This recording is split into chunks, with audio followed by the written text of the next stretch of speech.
When you work in tech at Cox, you get to do meaningful work every day.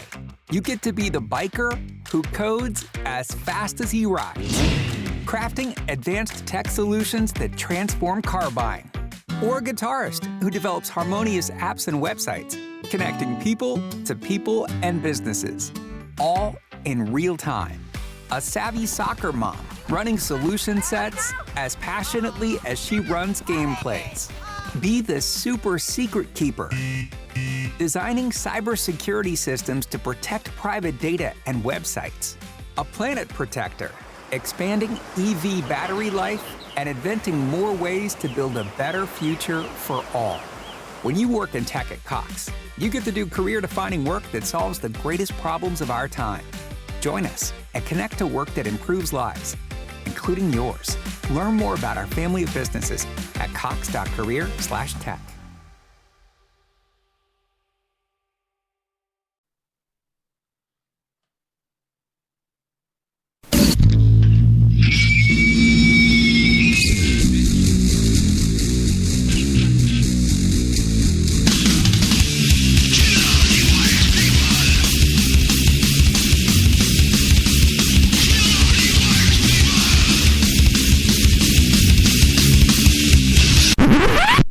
Sorry, that's for a Democrat show. No matter what the technical difficulty is, this man is a professional. He goes all the way.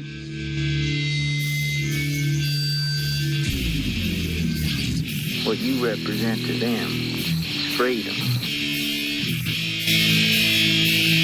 Was an extremely great conservative commentator. We're tearing it up on Wednesday night. This is awesome. This will allow me to retort. Well, this is Jersey Joe for the Reaver Common Sense Show. 8 p.m. on shrmedia.com.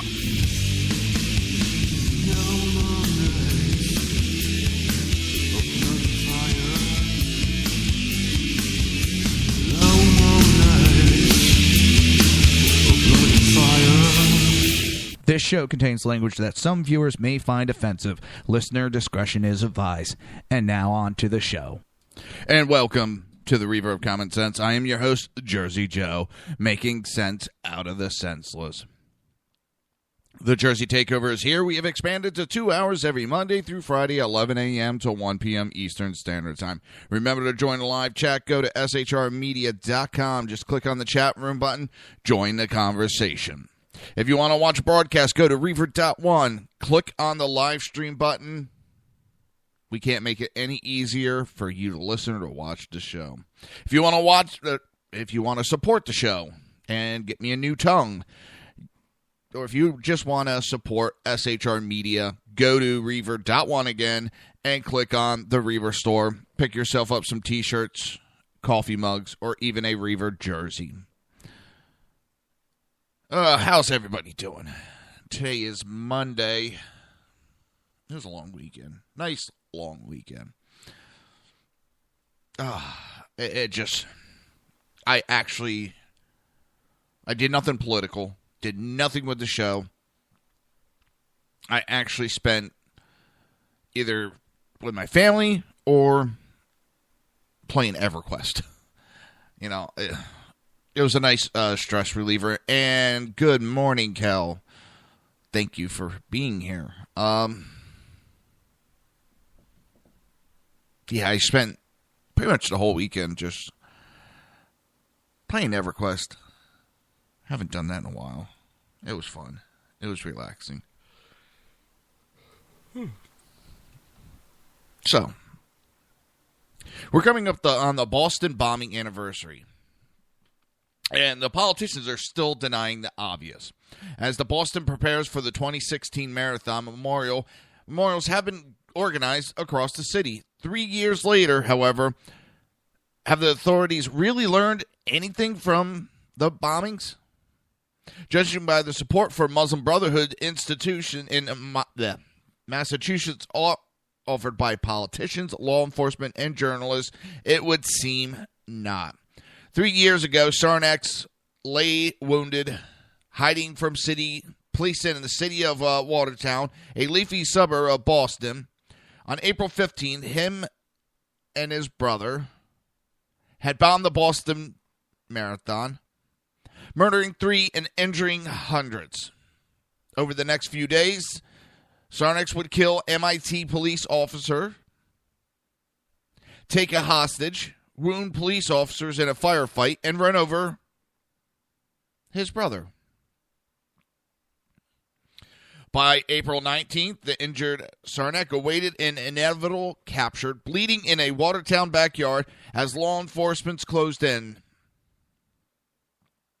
The Sarnak scribbled text on the wall of the boat where he hid. For a terrorist who had just murdered in the name of Allah, some might expect his parting message to be some Quran verse, but the writing on the wall of the Watertown boat mostly comprised quotes from Islamic political texts written by the Islamist luminaries of the 20th century. From the Muslim Brotherhood. I always screw that up. I'll be like talking to my dad. I'll be like, the Muslim Brotherhood.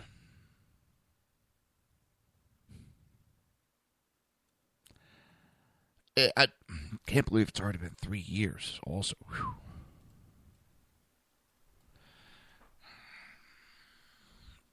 And what did we do? Nothing. We sat back. After we just got our ass kicked, we sat back and did nothing.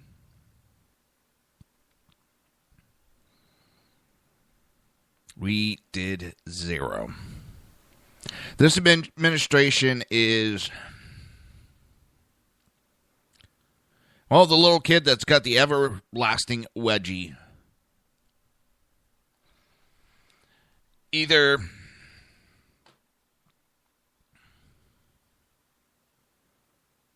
he's too afraid to protect this country, or he is in bed with the Muslims. I mean, I'm not going to go into a tangent. He's a Muslim, this and that. But I'm sorry, he has done so little to the extremist Muslims, the jihadist Muslims. He's done so little to them. And it just... And then they wonder why all these rumors and so forth are out and about. The man is not doing anything to quiet these rumors by sitting back and doing nothing. He literally... When you work in tech at Cox, you get to do meaningful work every day. You get to be the biker who codes as fast as he rides, crafting advanced tech solutions that transform car buying. Or a guitarist who develops harmonious apps and websites, connecting people to people and businesses, all in real time. A savvy soccer mom running solution sets as passionately as she runs gameplays. Be the super secret keeper, designing cybersecurity systems to protect private data and websites. A planet protector, expanding EV battery life and inventing more ways to build a better future for all. When you work in tech at Cox, you get to do career-defining work that solves the greatest problems of our time. Join us and connect to work that improves lives, including yours. Learn more about our family of businesses at cox.career/tech. Big shout out to you for making it through the hectic holiday season. This new year, get clean, quality, pregnancy nutrient support off your to-do list, including Ritual's best-selling Essential Prenatal Multivitamin, designed with 12 traceable key ingredients to support a healthy pregnancy. With big changes coming up, take the small steps now and start today with 30% off a 3-month supply at ritual.com/podcast. These statements have not been evaluated by the Food and Drug Administration. This product is not intended to diagnose, treat, cure, or prevent any disease. Sits back and does nothing. And I don't understand it. What did we do after the Boston bombing? And we captured one of the brothers. The other one's dead. Put him in jail. And we sit back. And our government's afraid to say the words extremists, jihadists, Muslims.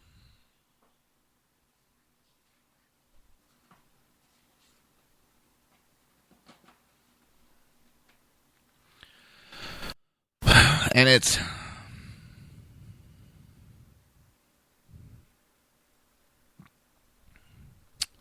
I mean, the Sarnaic's justifications for his killings came from the writings of the Islamist movement who today control American Islam.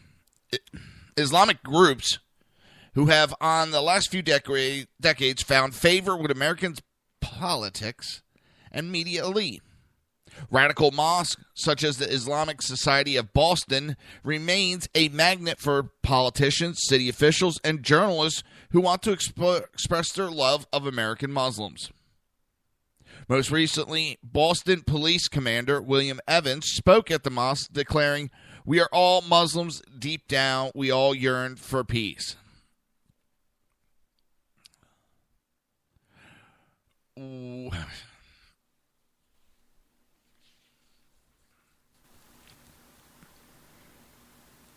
The police, I'm not a Muslim.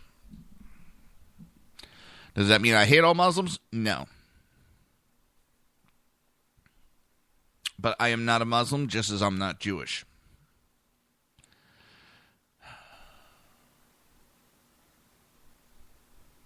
And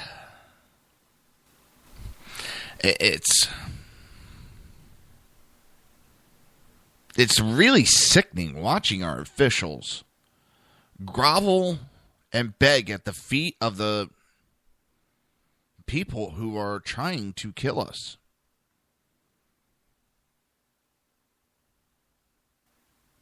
And this mosque was founded by a prominent Al-Qaeda operative. Its trustees have included the Hitler-supporting spiritual leader of the Muslim Brotherhood, and just in October, the mosque hosted an event with 2 preachers who advocate that the Muslim men can acquire sex slaves and should be allowed to beat their wives. And this is where our Boston police commissioner goes and gives speeches and says we're all Muslims deep down. Forget who I was talking. Oh. The gentleman that's at the local fish store. Whenever I have an issue with one of my tanks, I run there and talk to him. And we got in the conversation, and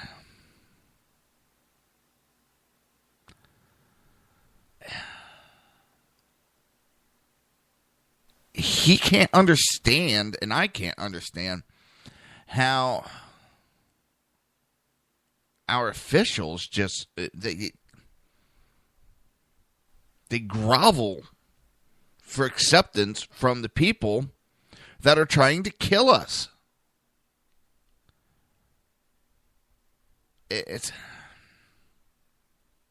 And again, I'm not labeling all Muslims as this. I understand that. Just as, with Germany, my brother-in-law went there, and he said every time they would see an American, their heads would bow down because they were embarrassed with what had transpired over the years.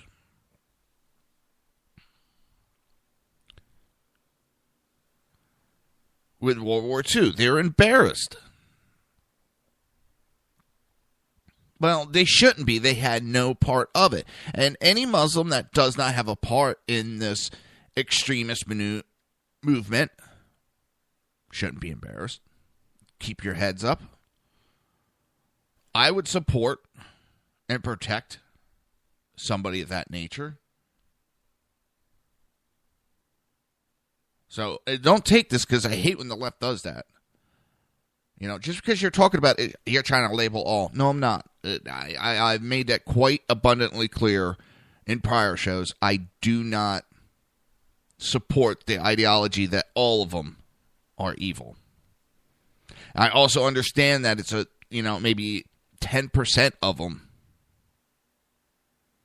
Well, there was 10% that started out as Nazis, too. That 10% can grow. It's...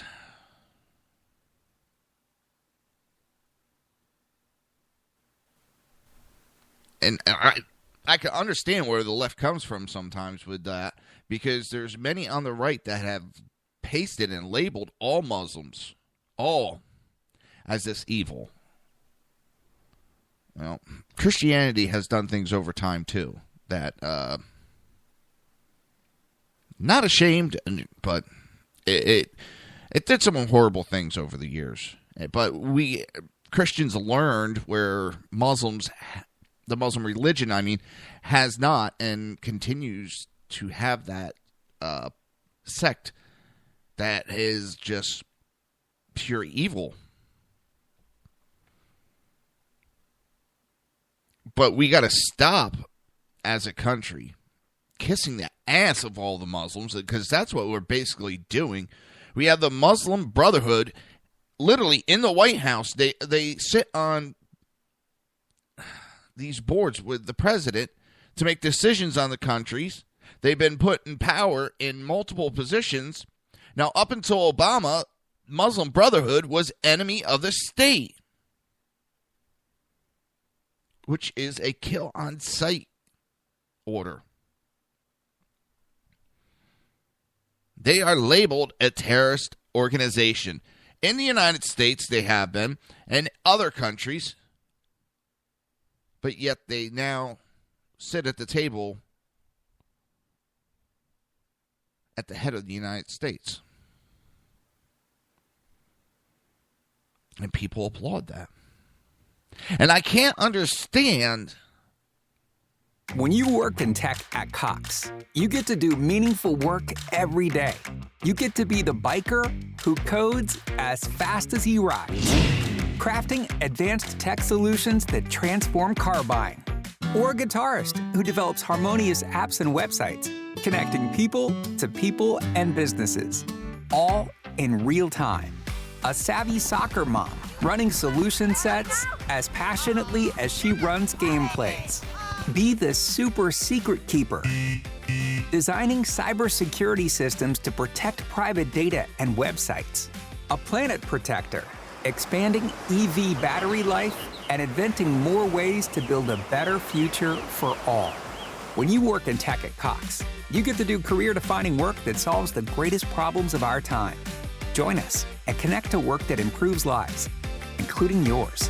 Learn more about our family of businesses at cox.career/tech. If you're a facilities manager at a university, you know students rely on the cafeteria for breakfast, lunch, dinner, and the occasional late-night snack. So when a dishwasher breaks down and dirty plates pile up, the mess hall can turn messy in the blink of an eye. Enter Grainger. With over 1 million industrial-grade products and fast delivery, the product you need now is never far away. So you can turn that dishwasher back into a lean, clean washing machine. Call, click Grainger.com, or just stop by. Grainger, for the ones who get it done. Because you have some Democrats that I really don't think a lot of these politicians have a brain, or at least they're just so trained to parrot stuff that they don't even think about what they're saying. And they're pushing for a lot of this Muslim stuff in the United States. And I have heard politicians, Democrat politicians, supporting Sharia law in the United States. How can they do that when they have kids of their own? Their wives could be put at danger. Their daughters could be put at danger. And I just...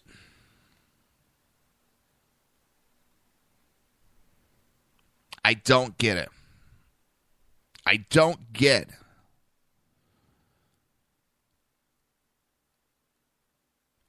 how you could be for such disgusting ideology. I don't understand how an American can sit there and say that he wants that part of our culture. We have, for all intents and purposes, have been trying to stamp out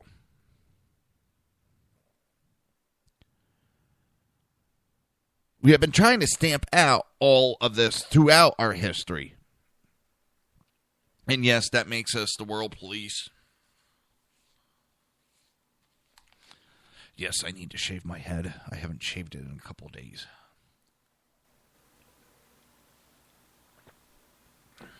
I have no problem that we've been in that role as the leader. I have no problem with that. I think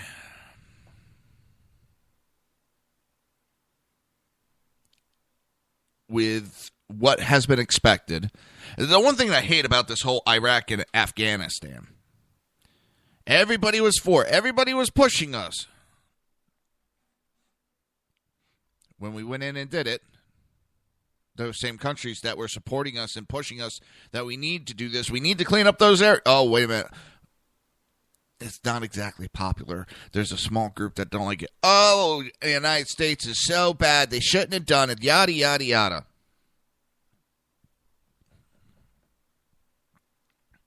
For a long time, they pushed us to do stuff.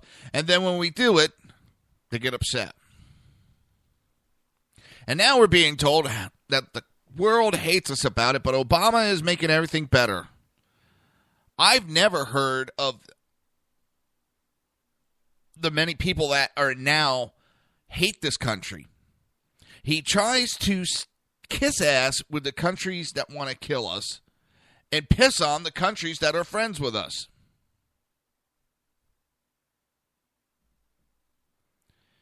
And the ideology that if we just give some love, the Sarnak brothers will never come about. They had the American dream handed to them. They had it handed to them. We, as a country, were paying for their living.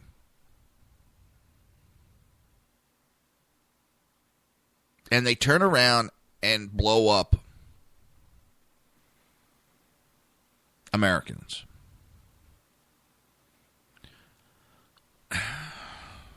I just do not understand how you back that type of ideology from a person.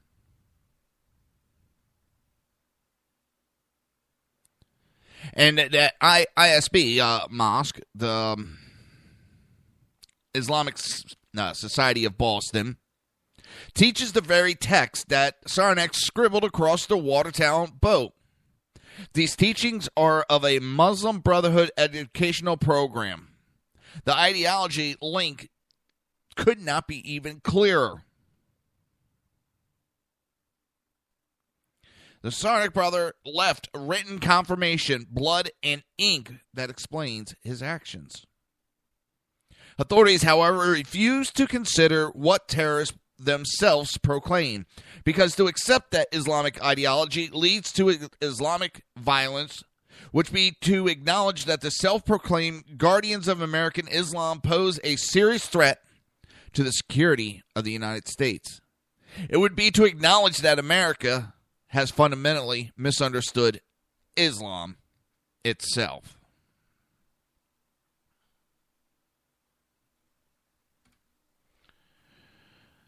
You're listening to the Reaver of Common Sense right here on SHR Media and High Plains Pundit Radio. We'll be right back.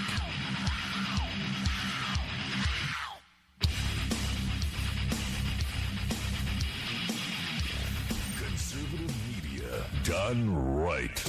You're listening to the SHR Media Network. Breaking news. According to the latest report coming out of SHR Media, a merchandise store to support both the Reaver of Common Sense and SHR Media has just been unleashed to the general public. Be forewarned that this site can be contagious and numerous items can be purchased to support the best news programming. Go to Reaver.one website and click on the store link to check out the merchandise.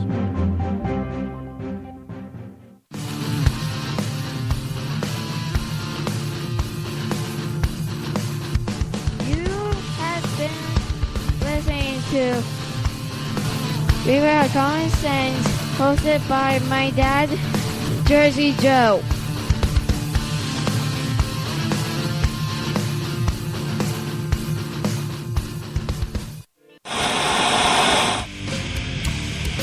Beware, the Jersey Takeover is here. Every Monday through Friday, 11 a.m. to 1 p.m. Eastern Standard Time. You can catch the Reaver of Common Sense show, hosted by Jersey Joe, right here on shrmedia.com and highplainsdailynews.com. Only Jersey can deliver hell like no one else, so consider this your fair warning.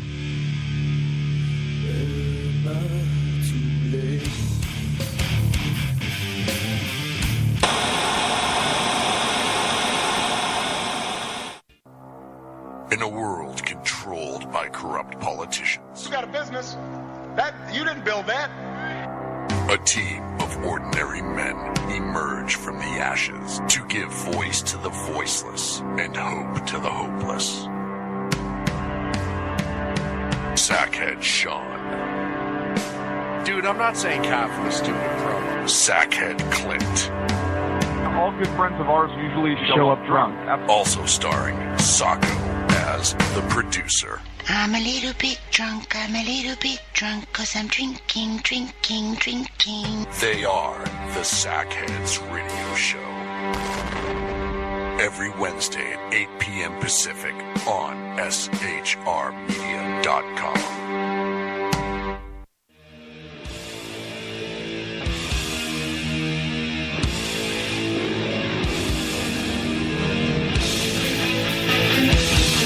Every Wednesday night, 8 p.m. Eastern Standard Time, it is the Reaver After Dark, hosted by Jersey Boys, Jersey Joe, and Jersey Crash, right here on shrmedia.com and highplainsdailynews.com.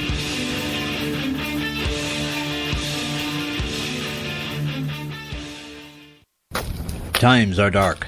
The people misled by corrupt politicians, lied to by establishment media, and deceived by the false messages of Islam. A nation in confusion needs a guide. It needs a man with a cane. I'm Dave Milner. Join me on Spreaker, SHR Media, High Plains Talk Radio, Live Rebooting Liberty, and YouTube for a unique brand of commentary on the unpleasant blind guide. Because truth is not always pleasant. If you miss a show, don't worry. You can catch the replays two ways, rebootingliberty.com or the reaverofcommonsense.com. While you're there on Reaver of Common Sense, don't forget, drop in your email and keep up to date on everything going on, or click the like button on the Facebook widget. Now on to the Reaver of Common Sense.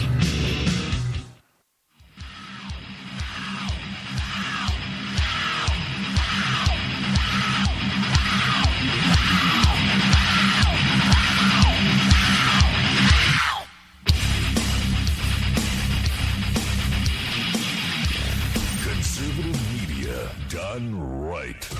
You're listening to the SHR Media Network.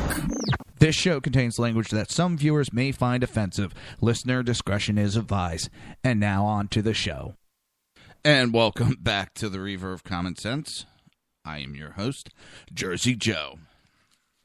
Hey, just soundboard doesn't sound right today. Just, I don't know. Just does not sound right. So I don't know. I don't understand this ignore it and it'll go away attitude the only thing that will do is hurt innocent civilians. Time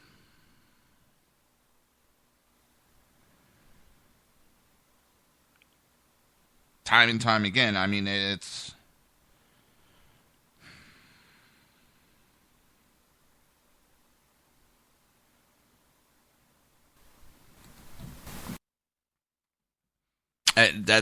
That attitude has never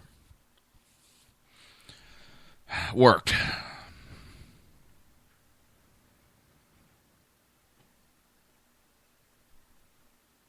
It's as if they want the destruction of the basic ideology of the country.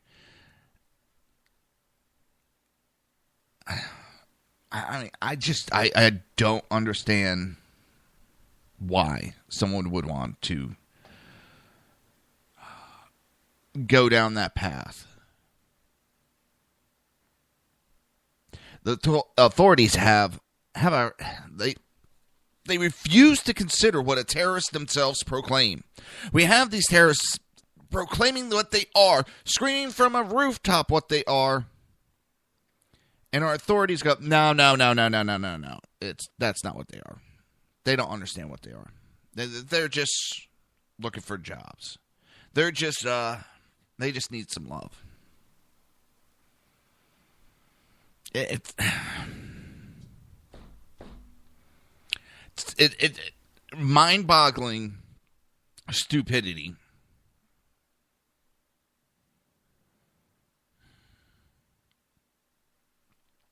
And rather than tackle radical Islamism, the law enforcement and politicians instead attend peaceful rallies, interfaith dialogue dinner, and other feel-good events with the Islamists themselves, who are adept at expressing peace and love by day and inciting hatred against Jews in the West at night.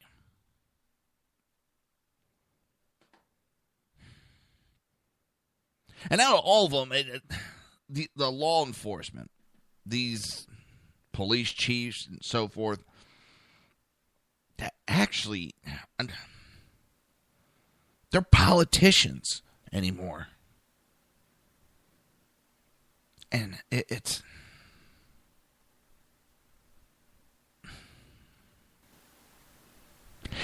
is an ideology that is the destruction of this country. This hippie bullshit, tree-hugging, all we need is love crap. No, in a way, they're getting the ideology from sort of stuff like that of Beatles, of all we need is love, but they couldn't get four guys to get along. If four men cannot get along in a band doing stuff that they love, how the hell do you expect the world to get along when we have different ideology and you have groups like this is extremist Islamists that only see one answer, and that is to kill all those that oppose their ideology.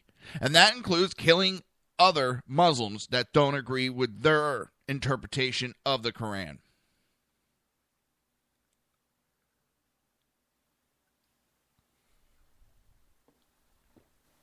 In 2015, U.S. Attorney Ortiz further illustrated this government's delusion when, astonishingly, she said of the Boston bombing, there was nothing about this crime that was Islam associated.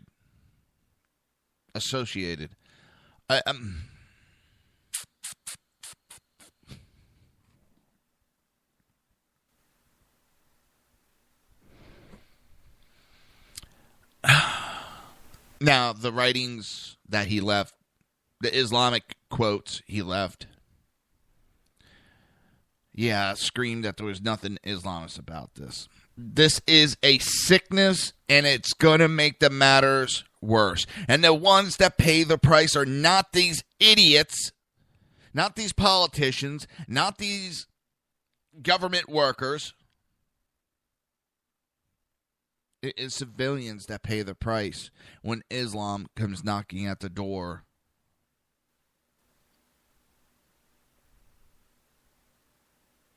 It is the citizens that ultimately pay the price.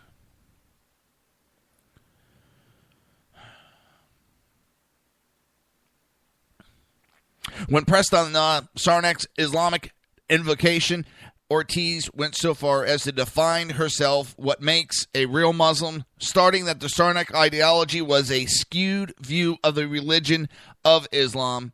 That is not what Islam is all about.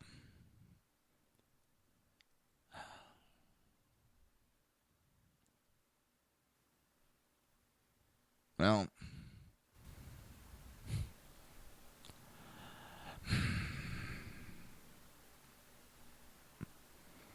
I don't know what the end game of these people ideology are, or if they don't even think that far. But I'm getting tired, and I know I'm harping on it, but I'm getting tired of politicians making these idiotic decisions in this love and hugs will prevail ideology. And the only ones that pay the price are us citizens. Because, again, the politicians are surrounded by armed guards while they leave us citizens to fend for ourselves.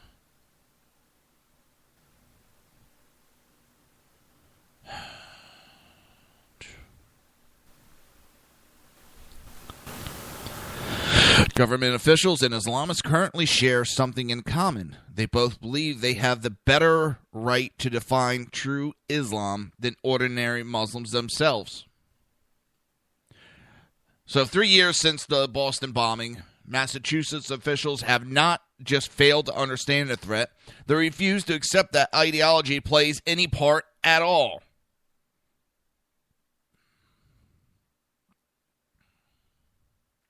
The refusal to acknowledge the ideology underpinning is really found elsewhere. Can you imagine a government official responding to neo-Nazi violence by attending a brunch with the KKK? That is the perfect analogy right there. If we had a mass violence going on committed by neo-Nazis and the same Democrats went to a KKK brunch and said, you don't understand their ideology, people would be flipping the fuck out. But they think it's okay for them to go to an Islamist brunch. And it's not just, it's not that they went to a mosque. It's the fact that they went to one that is a known extremist mosque. They're the ones teaching the ideology that is talking about killing anybody that does not believe.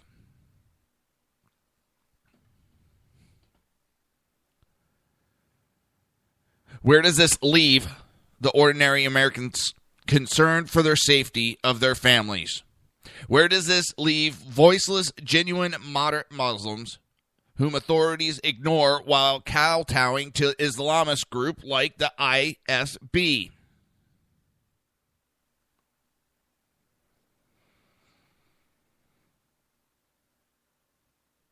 By ignoring it, you are making it stronger. By ignoring it, you are helping the problem. You're making it worse. And until we can finally look at it head on, then, maybe then, we will find a way to start fighting this truly. Such is the strength of the Islam is peace mantra, that for politicians and law enforcement, the radicalization process is not hard to understand, but it does seem difficult to accept. Unless law enforcement and government starts to examine and counteract the ideology Islamist network that has imposed its rule over much of American Islam, there will only be more bombings, more shootings, more stabbings. And we got to stop being afraid to point the finger at the problem when these incidents happen. I'm getting tired of, we can't label this a terrorist activity. It's a lone wolf act, not associated. And how many times have they said that in America, in the United States, and only to have to retract their goddamn statements to point out that, yes, it was at a later time.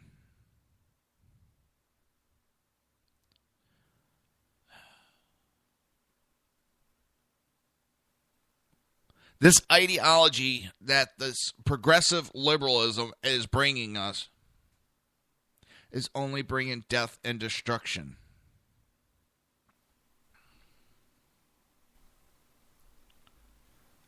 And as long as that helps in their ultimate goal, they will continue to ignore it. They will continue to come up with these idiotic ideas of love and peace and hugs. And I still can't get over Justin Trudeau and his letter writing campaign he wants to start. That is by far the stupidest, moronic idea anybody has ever come up with to battle Islam. Well, extremists. It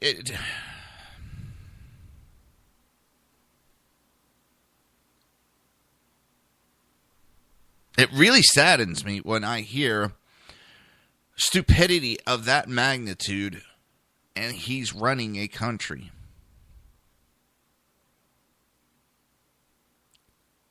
And I've understood it. We have it here in America, and it's when it comes to elections, it's no different than elections in the firehouses and EMS. And what it comes down to is not who's best for the job, but who's the most popular. Who can kiss ass the most? That's how these elections go on.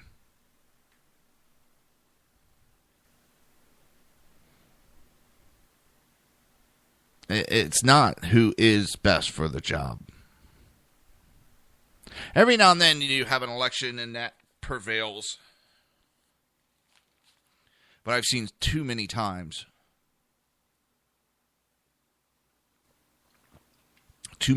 where it's who buys the most beer. And that's what I'm seeing. It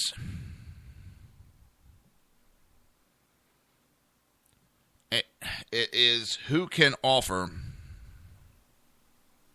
the most. Who can tell? Right now it seems to be who offers the most free crap. Even though even the left is starting to go, yeah, this shit's getting out of hand. Yeah, the taxes are going to go up, skyrocket.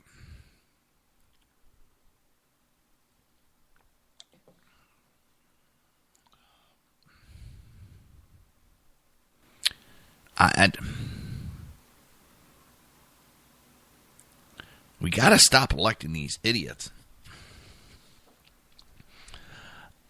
I do not like war,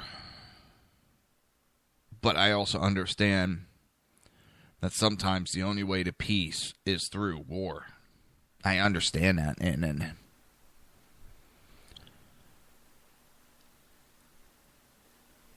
it's what is going on now by us ignoring and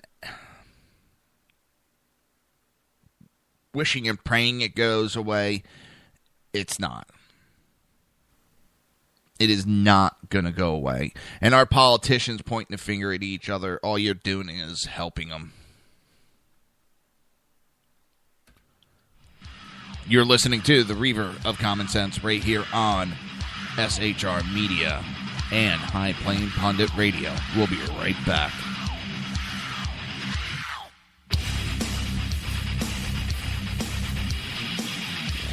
Conservative media done right. You're listening to the SHR Media Network. Breaking news. According to the latest report coming out of SHR Media, a merchandise store to support both the Reaver of Common Sense and SHR Media has just been unleashed to the general public.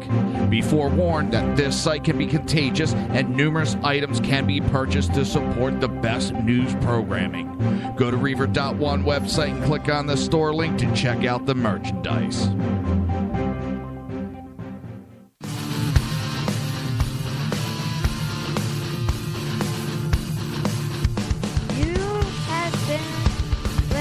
To Reaver of Common Sense, hosted by my dad, Jersey Joe.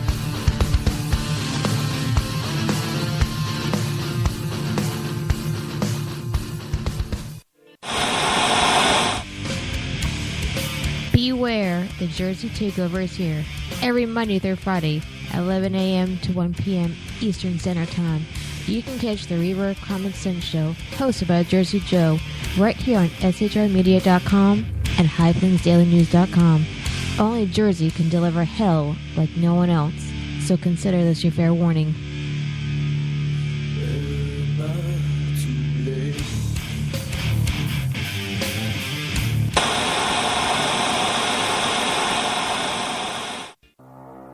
In a world controlled by corrupt politicians, You got a business. That you didn't build that.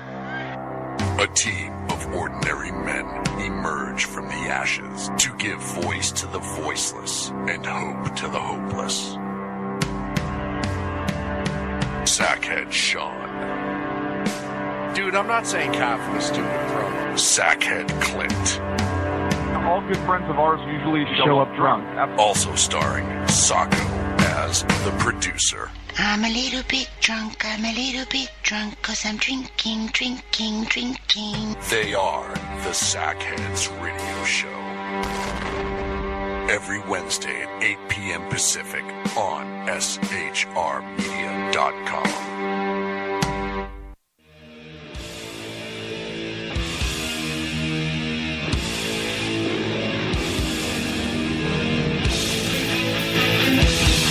Every Wednesday night, 8 p.m. Eastern Standard Time, it is the Reaver After Dark, hosted by Jersey Boys, Jersey Joe, and Jersey Crash, right here on shrmedia.com and highplainsdailynews.com.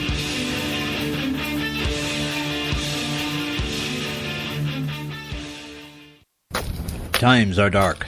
The people misled by corrupt politicians, lied to by establishment media, and deceived by the false messages of Islam. A nation in confusion needs a guide. It needs a man with a cane. I'm Dave Milner.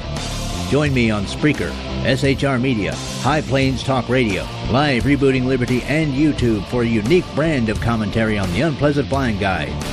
Because truth is not always pleasant. If you miss a show, don't worry. You can catch the replays two ways, rebootingliberty.com or the reverofcommonsense.com. While you're there on Reaver of Common Sense, don't forget, drop in your email and keep up to date on everything going on, or click the like button on the Facebook widget. Now on to the Reaver of Common Sense.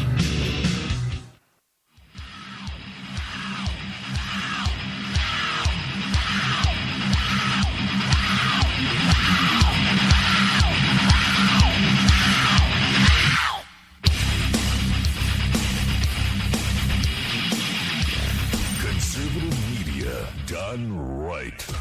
You're listening to the SHR Media Network. This show contains language that some viewers may find offensive. Listener discretion is advised. And now on to the show. And welcome back to the Reaver of Common Sense. I am your host. There it is. I am your host, Jersey Joe, making sense out of the senseless. The Jersey Takeover's here. We have expanded to 2 hours every Monday through Friday, 11 a.m. to 1 p.m. Eastern Standard Time. Remember to join the live chat. Go to shrmedia.com, click on the chat room button, join the conversation. If you want to watch a live broadcast, go to Reaver.one, click on the live stream button. You can't get any easier than this. It's so easy, even a liberal can do it. If you want to support the show, if you want to support SHR Media, go to Reaver.one. Click on the Reaver store. Pick up a t-shirt and many, many, many other items to choose from as I keep on adding. So, just to touch on it a little bit, I can't remember. I don't think I have anything really major on it, but tomorrow is New York's primary election day, and Trump's holding a pretty big lead on the polls. And some new polls have come out where he's pushing ahead in New York, California, Pennsylvania, Connecticut. It's just a bunch of these states he is pushing the lead. And then nationally he hasn't went ahead majorly, but Ted Cruz has dropped back significantly. It seems that Ted Cruz has lost his luster a little bit with certain people. And I'm not going to say he's done and out of it. Listen, I know polls. I know the people. It's a roller coaster ride when it comes to this stuff. But after New York, if Trump gets that over 50% and 50% in each county, he's looking at a sweep of 95 points. And I believe that knocks Cruz officially out from making the 1237.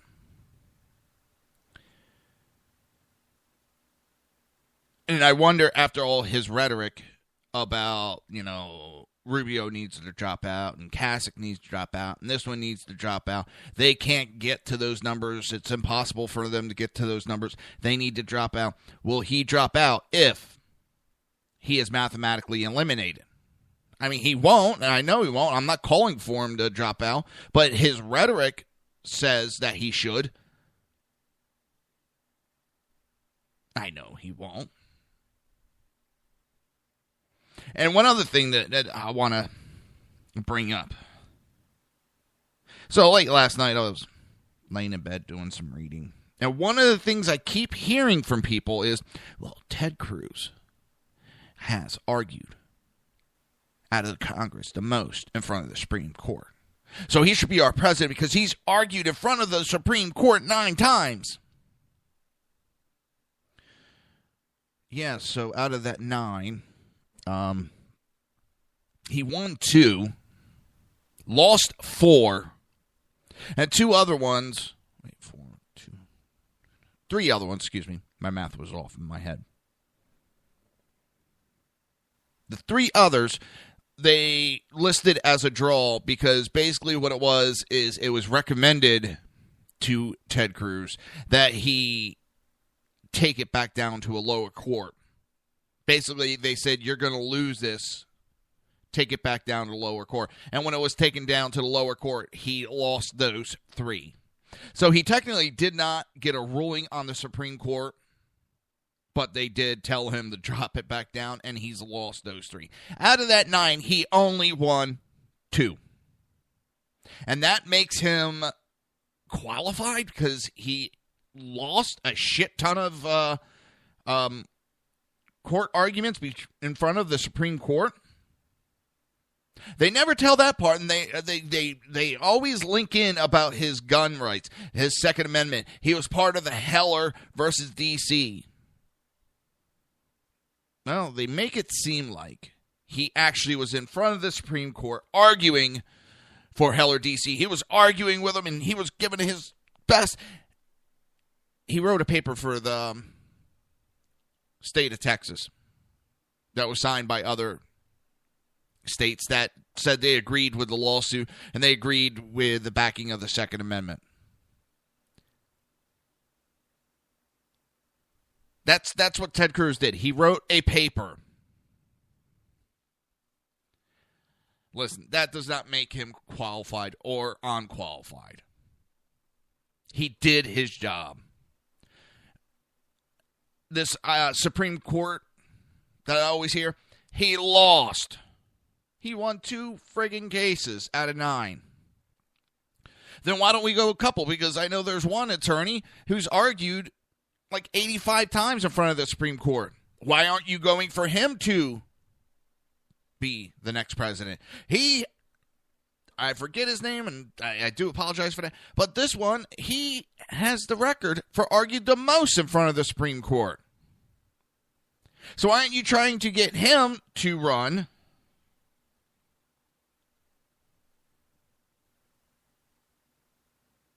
This appearance of the man, Ted Cruz, has a lot of smoke and mirrors. A lot of smoke and mirrors. He's not who he seems to be. And people are starting to pick it up. People are starting to understand this man is not anti-establishment.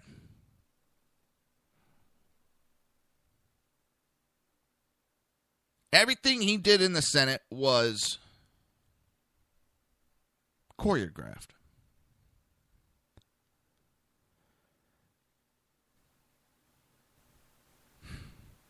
And this argument that's going on, it just... I have somebody I call a friend, but out there some comments this weekend, I'm not exactly happy with them.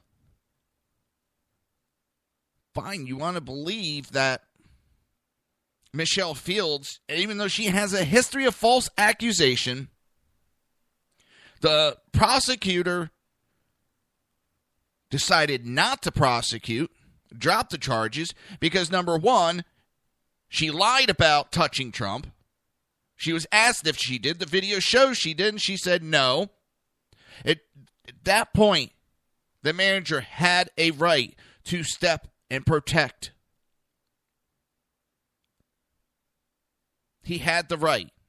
She caused the issue to happen herself. There was no bruises when it happened. Those bruises showed up later, if you want to call them bruises. She has a history of this, and this person is still going on that it's Trump's fault.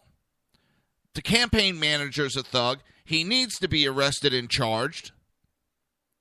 And going on because she says she's going to sue him, and she's going to sue him.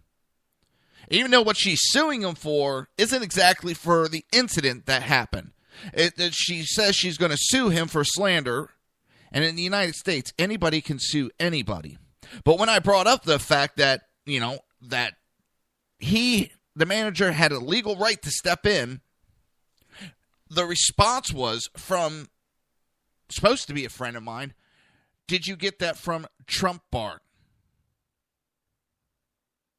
So I'm getting insulted that I don't know how to back my facts up. And that really pissed me off when that was said to me. Because where I got my information from was listening to the interview of, or I should say the press release and press conference from the prosecutor. That's who I heard this from. And this person still is on the roll that she is the victim. She is innocent. She has done no wrong. She is not lying. This is a woman that accused New York PD of assault. She has accused, I believe it was Alan West, of sexual assault. And she has other incidents of claiming assault. And everyone has come up false. She said she got grabbed and yanked so hard that she almost fell down. She just barely caught herself. And when you watch the video, she barely got pulled. In the other part, the prosecutor says, when you're in that type of job and in that type of environment, you give up expectations of not being touched.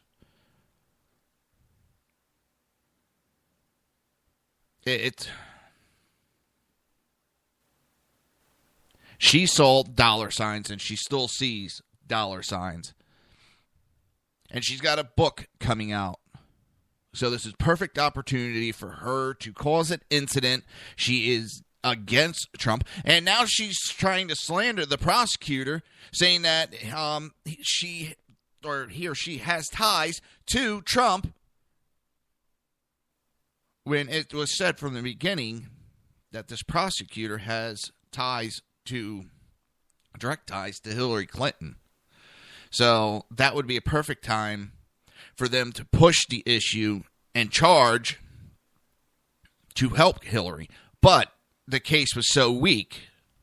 I mean, they went so far as, if we can get an apology, will you drop everything? That's how bad it was, and that's how bad the evidence was. She lied to the police. She didn't think there was going to be all these video angles, and she can get away with it. And the people still to watch that video and say he was guilty, and he's a thug, and he's this, and he's that. That is just your blindness towards Trump.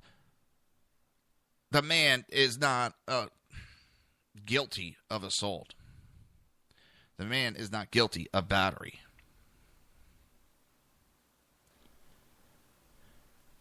She has lied to police. And to insult me was just, that just pissed me the hell off. Sorry on that little tangent. That, like I said, that just pissed me off when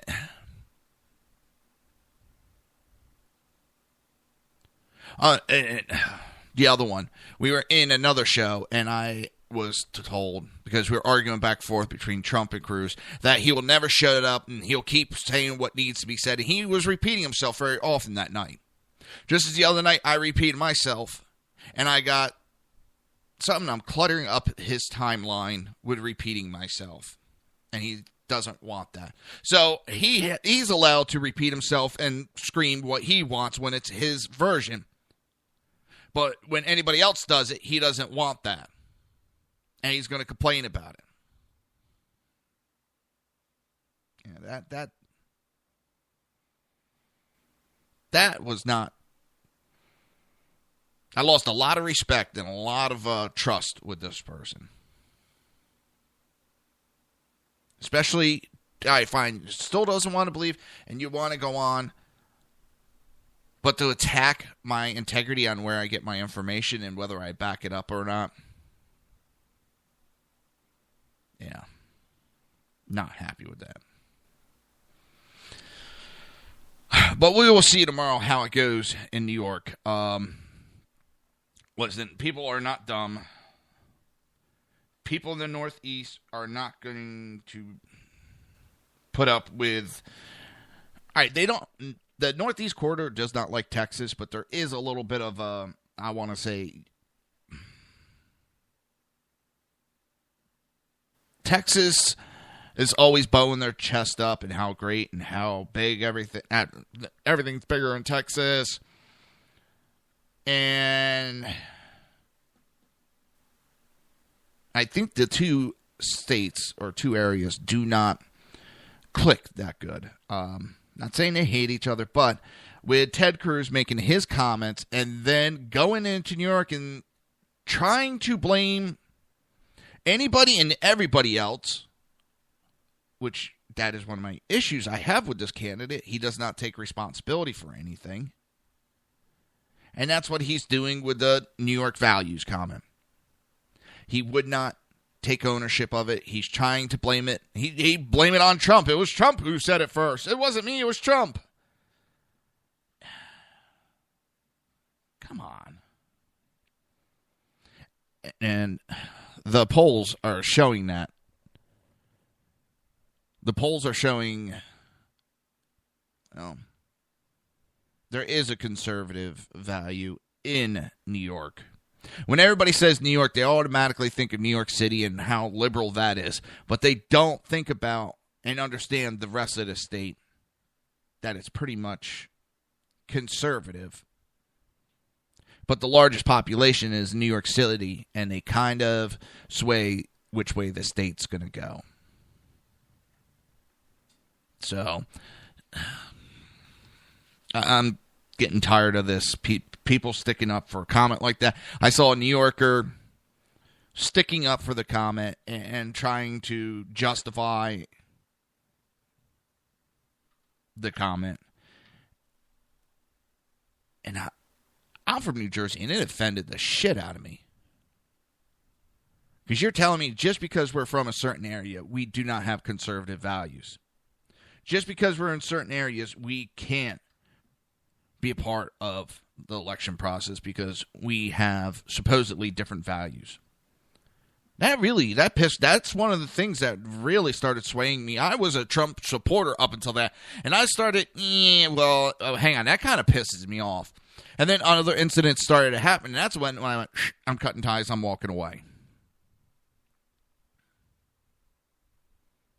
I was a Cruz supporter from, a year or two ago. And hey, I fell for the shit.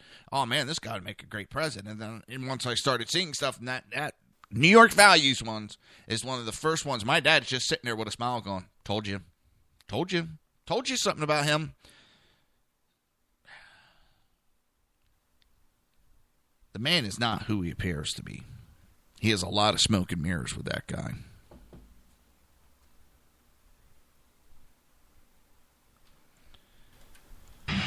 You're listening to the Reaver of Common Sense right here on SHR Media and High Plains Pundit Radio. We'll be right back after this message.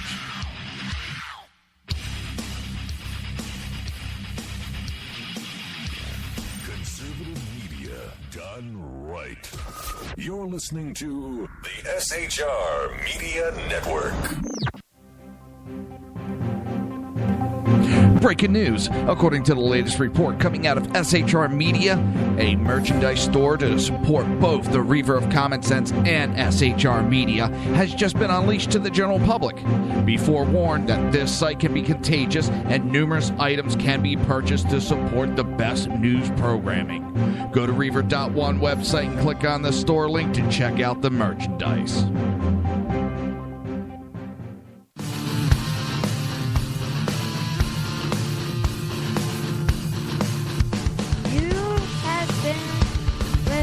To Reaver of Common Sense, hosted by my dad, Jersey Joe.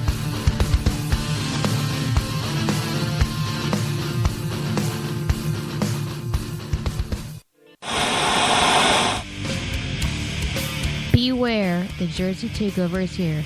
Every Monday through Friday, 11 a.m. to 1 p.m. Eastern Standard Time.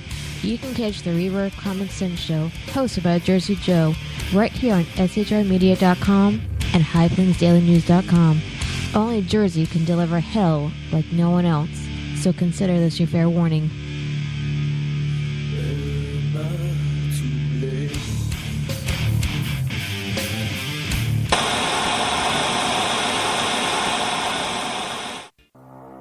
In a world controlled by corrupt politicians, you got a business. That you didn't build that. A team of ordinary men emerge from the ashes to give voice to the voiceless and hope to the hopeless. Sackhead Sean. Dude, I'm not saying half the stupid pro. Sackhead Clint.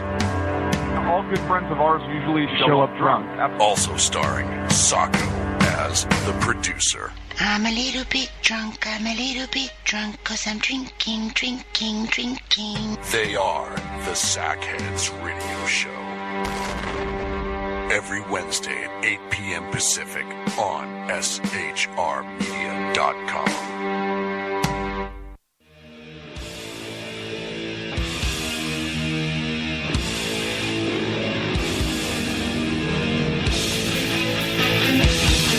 Every Wednesday night, 8 p.m. Eastern Standard Time, it is the Reaver After Dark, hosted by Jersey Boys, Jersey Joe, and Jersey Crash, right here on shrmedia.com and highplainsdailynews.com. Times are dark. The people misled by corrupt politicians, lied to by establishment media, and deceived by the false messages of Islam. A nation in confusion needs a guide. It needs a man with a cane. I'm Dave Milner. Join me on Spreaker, SHR Media, High Plains Talk Radio, Live Rebooting Liberty, and YouTube for a unique brand of commentary on the unpleasant blind guide. Because truth is not always pleasant. If you miss a show, don't worry. You can catch the replays two ways, rebootingliberty.com or the reverbcommonsense.com. While you're there on Reaver of Common Sense, don't forget, drop in your email and keep up to date on everything going on, or click the like button on the Facebook widget. Now on to the Reaver of Common Sense.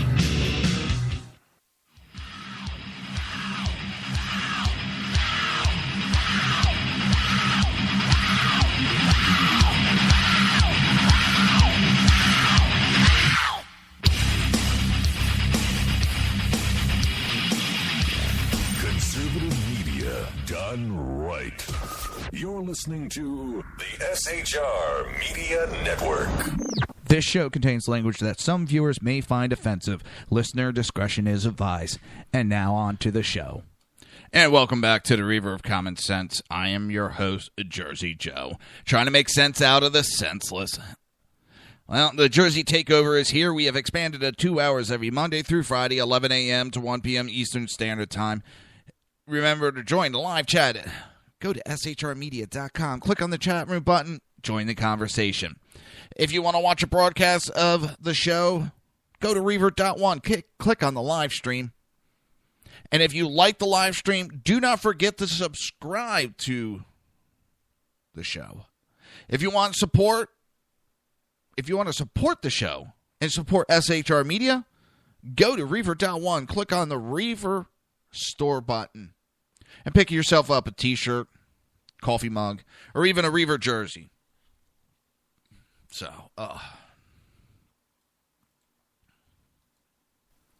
sorry about that little, and it's just some of the things that annoy me, and that what is going on in the atmosphere is not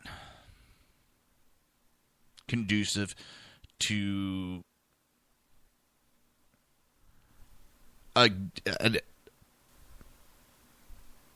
it's not conducive of a good country. Our party is falling apart. You know, I don't want to play the sky is falling, but there's been so much infighting. Can we really reconcile once the general starts?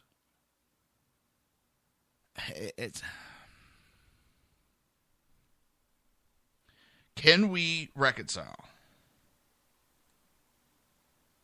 And I'll admit, it's not looking good. And even if Trump gets the nomination, there is going to be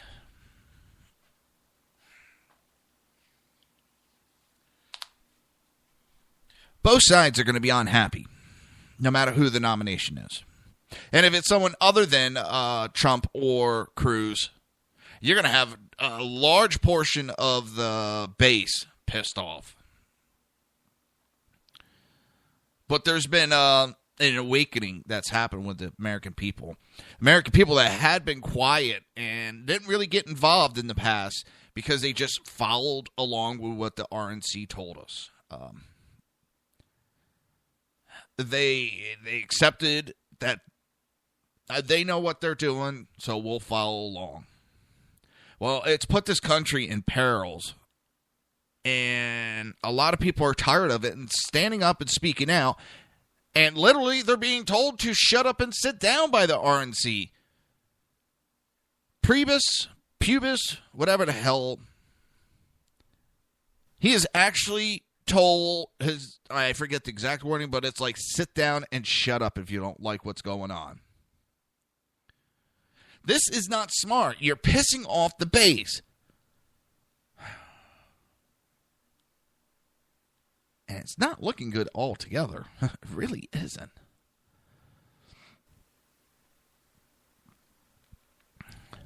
And with what's going on with the Democrats, if the Republicans, the establishment can get their heads out of their ass and they stopped this crap, and they actually thought about what's best for the country, they would have control of this country like never before. You got California, who's raised their minimum wage to $15, and it ends an apparel industrial revival. The first accomplishment of California's pioneering $15 in minimum wage law is killing the revival of American clothing industry. American Apparel, which provides 10% of all apparel manufacturing jobs in Los Angeles, has terminated 500 employees in the last 2 weeks. Chief Executive Paula Schneider also told the Los Angeles Times that manufacturing of more complicated pieces, such as jeans, could soon be outsourced to a third-party company.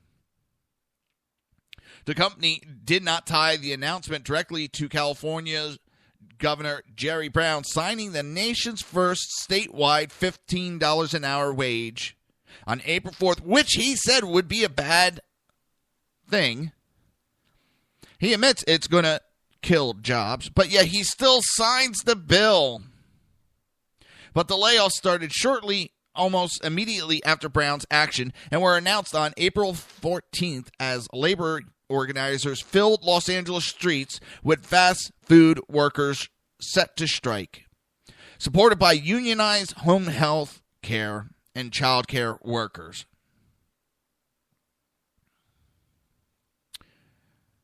Chief executive of the Los Angeles investment banking firm, Griff and Company, told LA Times they're headed out of Dodge. They are going to outsource all garments. It's only a matter of time.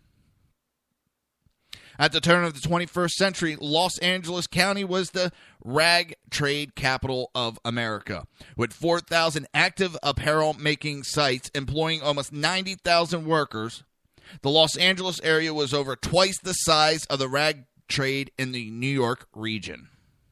Apparel making got cut in half over the next decade as Chinese and Asian imports coming from Los Angeles ports skyrocketed to $46 billion. The number of local apparel making sites fell to 2,200, and local industry jobs shriveled to 46,000.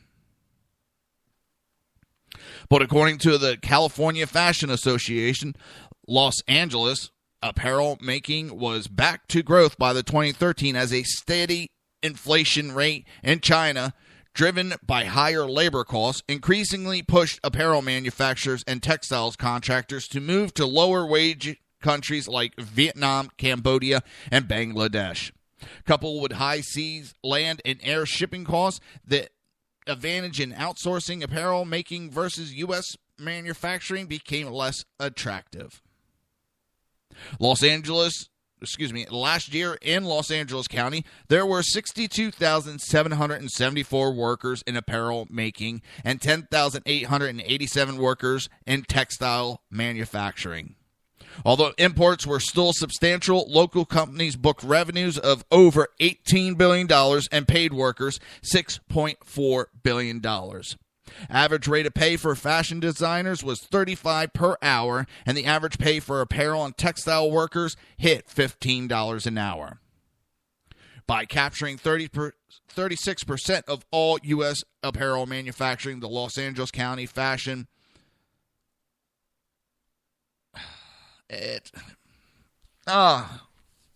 I'm just, because what's going to happen is, yes, I know, but we only changed the minimum wage to $15, and they're already paying that. That shouldn't touch their business. Yes, it is. It really is like a trickle-up effect. Because now those people that were making $15 an hour, that were making almost double the minimum wage, are going to want to increase, and they deserve it because they weren't making minimum wage before, they shouldn't now. But those that are making $35 per hour are going to want to rage because they don't want to be making as much as the apparel and textile workers. Now, a lot of the companies that are delivering stuff to them, the supplies that they need, their people are going to have to get raised in wages, which means the cost is going to increase for those items and services, which it then costs the textile and manufacturing companies. They're going to have to raise their prices because everything has increased. So guess what? We're right back to where nobody can afford minimum wage. And the ones that are really going to get hurt with all this bullshit, those on Social Security, on a fixed income that the government keeps saying, we can't give you a raise in your Social Security. We're broke. Bunch of bullshit answers. The cost of living has skyrocketed. And what, they give like a 1.3, 1.5% increase recently to Social Security. Those are the ones that are going to get hurt the worst because they were already struggling to survive. And now when you start raising these costs and raising the minimum wage, it's going to hurt them because they're not going to be able to afford to live. Nobody thinks about that trickle effect. I know the Democrats say it's not going to happen. We've seen it happen multiple times already.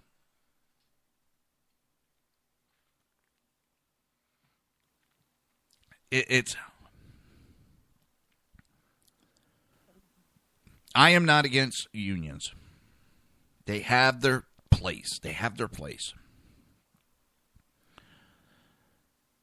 Do I think most of the unions are out of control and they don't care about the workers? They care about how much money they can make for free by taking money off of the backs of working labor force.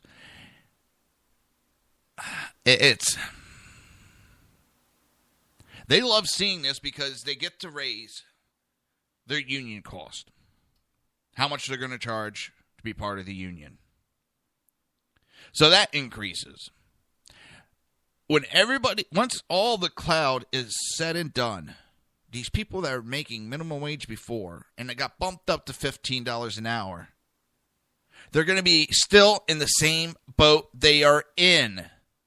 Because everything's going to increase. Union dues are going to increase. And they're still going to be in the exact same boat where they can't afford anything. Because the liberals say, it has no effect on what it's going to do. Fine, bump it up to $1,000 an hour. If it's not going to affect, raising the minimum wage is not going to affect any economics in the United States, go ahead and raise it up to $1,000 an hour. Make it $100. No, because raising it does affect businesses.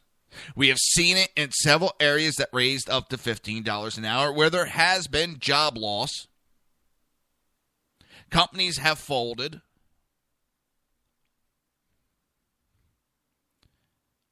And the effects, the domino effects has gone down the road. And yet the left keeps saying it's not hurting anybody. Well,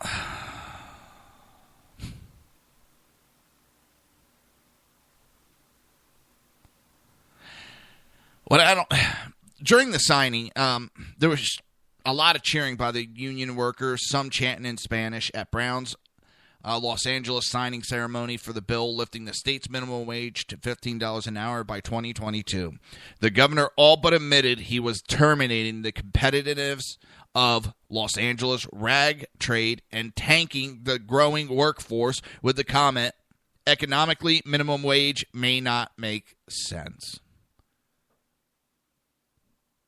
So, he understands it's a bad thing, and he still signs it.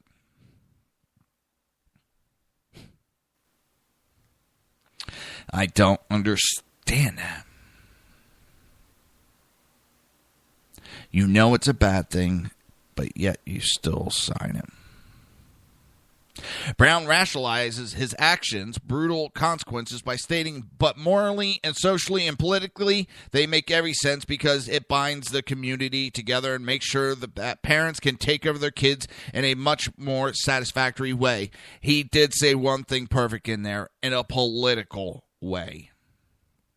That's what it's about, buying votes. And no uncertain terms, that's what it is over. He was buying votes. You're listening to the Reaver of Common Sense right here on shrmedia.com and High Plains Pundit Radio. We'll be right back.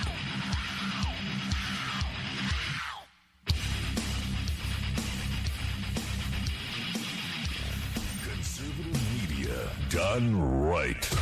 You're listening to the SHR Media Network. Breaking news. According to the latest report coming out of SHR Media, a merchandise store to support both the Reaver of Common Sense and SHR Media has just been unleashed to the general public. Be forewarned that this site can be contagious and numerous items can be purchased to support the best news programming. Go to Reaver.one website and click on the store link to check out the merchandise.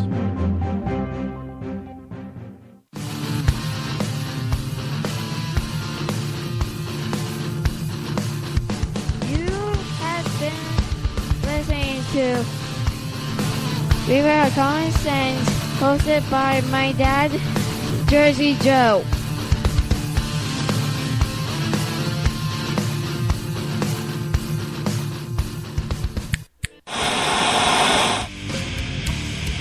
Beware, the Jersey Takeover is here. Every Monday through Friday, 11 a.m. to 1 p.m. Eastern Standard Time. You can catch the Reaver of Common Sense show, hosted by Jersey Joe, right here on shrmedia.com and highplainsdailynews.com. Only Jersey can deliver hell like no one else, so consider this your fair warning.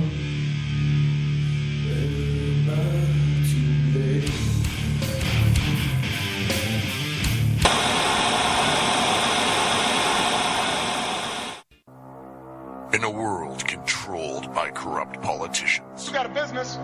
That you didn't build that. a team of ordinary men emerge from the ashes to give voice to the voiceless and hope to the hopeless. Sackhead Sean. Dude, I'm not saying cop for the stupid program. Sackhead Clint. All good friends of ours usually show up drunk. Also starring Sacco as the producer. I'm a little bit drunk, 'cause I'm drinking. They are the Sackheads Radio Show. Every Wednesday at 8 p.m. Pacific on shrmedia.com.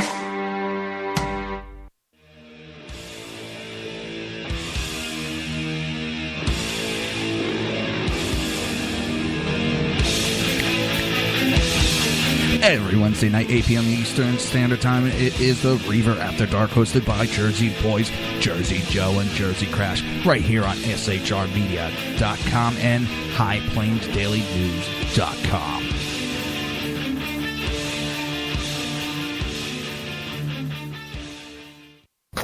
Times are dark.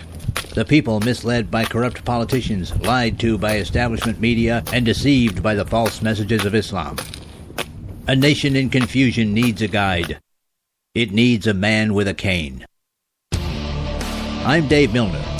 Join me on Spreaker, SHR Media, High Plains Talk Radio, Live Rebooting Liberty, and YouTube for a unique brand of commentary on the unpleasant blind guide. Because truth is not always pleasant. If you miss a show, don't worry. You can catch the replays two ways, rebootingliberty.com or the reverofcommonsense.com. While you're there on Reaver of Common Sense, don't forget, drop in your email and keep up to date with everything going on, or click the like button on the Facebook widget. Now on to the Reaver of Common Sense.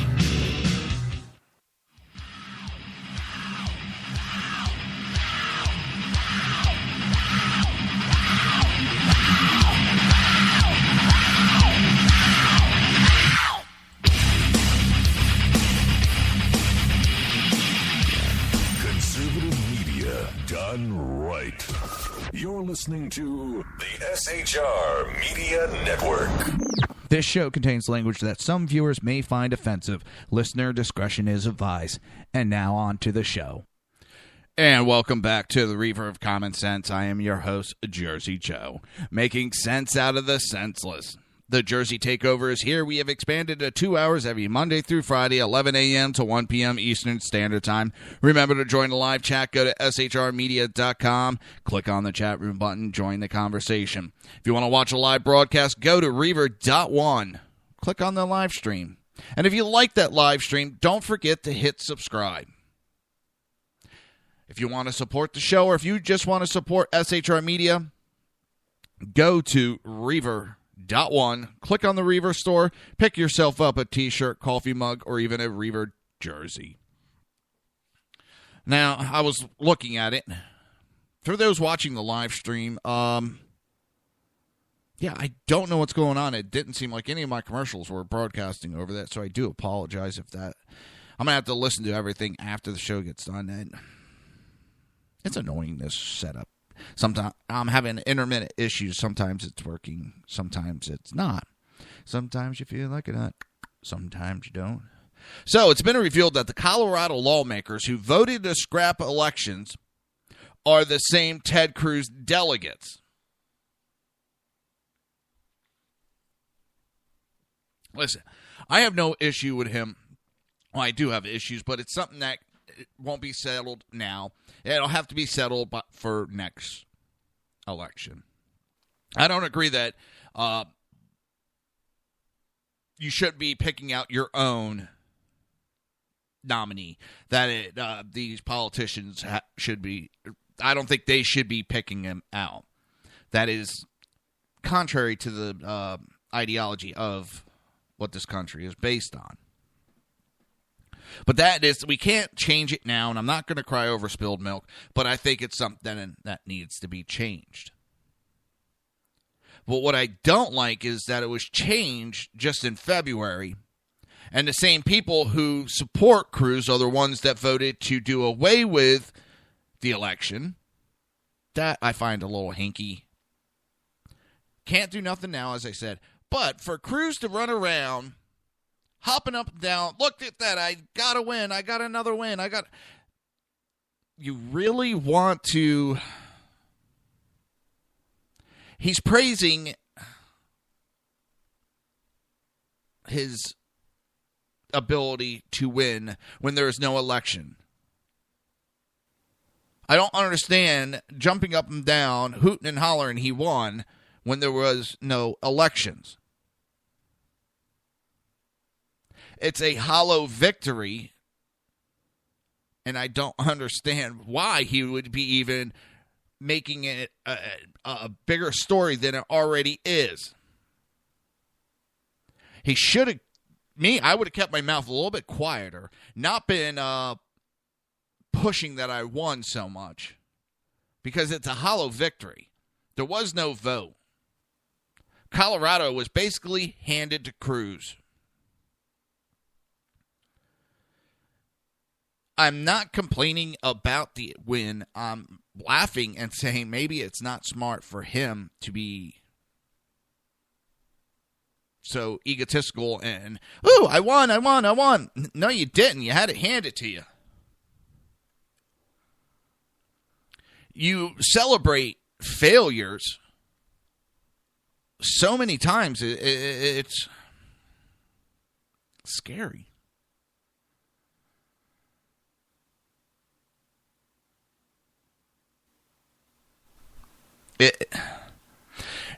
That scares me, that you're running for president and you celebrate failures. You celebrate empty wins, if you want to call it a win. You've lost several states, but you go out there because you won a couple of delegates. You act like you just won the lottery. And that worries me as a candidate.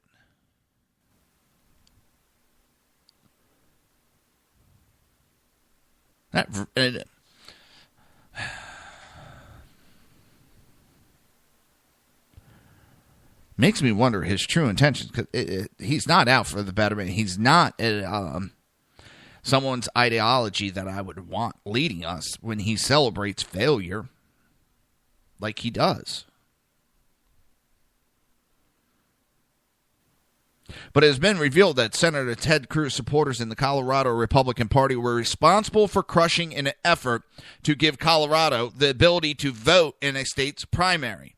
In May of 2015, 4 Colorado Senate Republicans killed an initiative to create a presidential primary in 2016, as reported by the Denver Post. Under the bill, Colorado would have held a presidential primary in March that ran parallel with the state's complicated caucus system. When it came before the Senate Appropriation Committee, 4 Republicans voted to kill the bill, with 3 Democrats supporting it.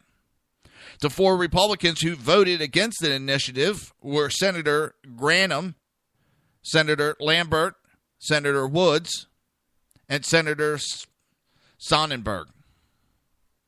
On Cruz's campaign website, they are all listed as Cruz supporter and as declared members of Cruz's Colorado leadership team.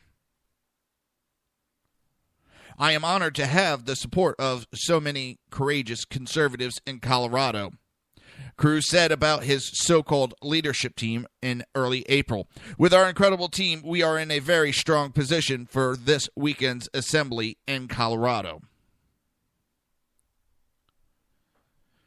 Senator Granholm and Senator Graham is an official Cruz delegate, and Senator Lambert is an alternate Cruz delegate. At the time, the editors of Denver Post seemed perplexed by Granholm's decision not to support the primary election initiative. In a May 2015 editorial titled Colorado GOP Flubs Chance for 2016 Presidential Primary, the editor wrote, "What? Graham was a sponsor of the bill? If he thought the bill made enough sense to put his name on it, why wouldn't he think it should be passed out of committee?" The editors go on to suggest that party leaders may have had other agendas that remained undisclosed for rejecting a primary election of the people.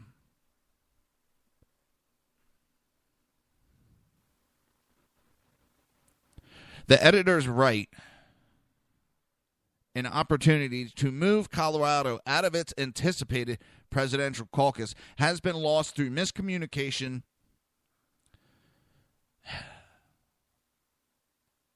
perhaps because of other agendas that remained unclosed. The caucus's guaranteed lackluster voter participation and a disproportionate influence of activists on both ends of the political spectrums who are not representative of the party's mainstream. Some romanticize the caucus system as the purest form of grassroots democracy, but that's only accurate if your idea of democracy involves excruciating low turnout by design. By Cruz's voterless victory, the state senator who had killed the primary initiative seems effective. Again, these are the rules. I don't like the way that's set up. I don't live in that state. But to be championing a voterless victory, well, it doesn't make him look that good. It really doesn't.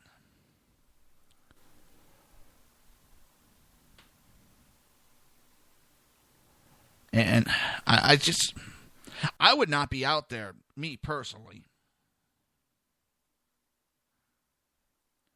I would not be jumping in, hooting and hollering if that was mine. I'd be a little bit more, say, quiet about it.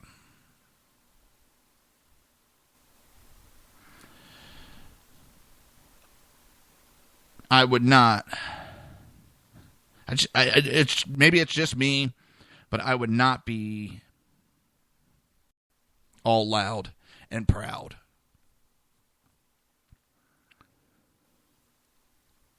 Because even if he gets the nomination, there's going to be a lot of asterisks in front of his name. There's going to be a lot of questions.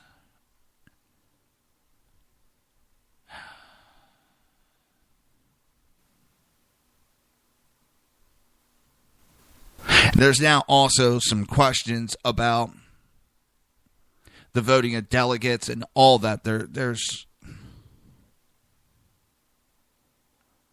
true or not, it is giving a black eye to the Republican Party. And I don't understand how the RNC can back pubic head, whatever the damn asshole's name is. He has not won any major elections as the head of the RNC. We have seen a major split in the RNC under his command. We have seen him make comments that do not go along with the ideology of America.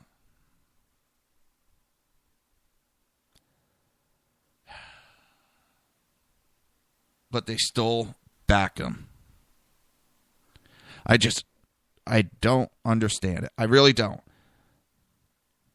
I don't know why they keep holding this guy up on a pedestal thinking he's going to do something when he hasn't done nothing. And then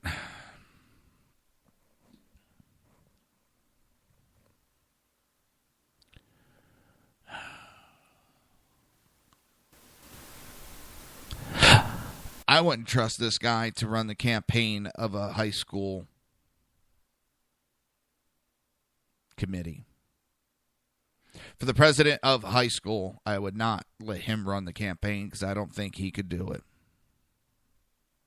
He has done more damage to the party. More damage than good.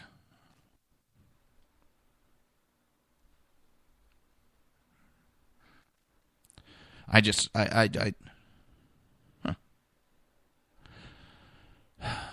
don't understand. I really don't.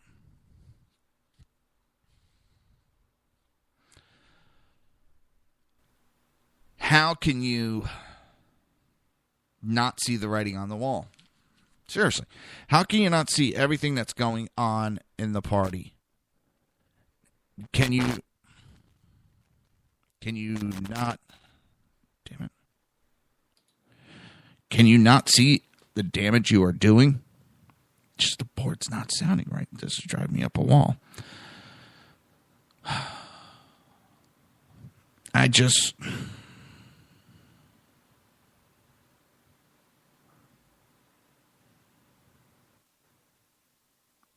can't.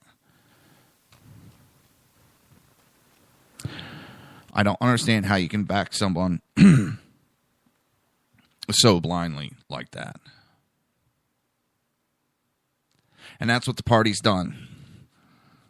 The party, I don't know what their end game is, but it doesn't seem like it's for freedom. It doesn't seem like it's for the betterment of the United States. They seem to be turning into the Democrat Party, and they're only after what's better for them. They're willing to stand up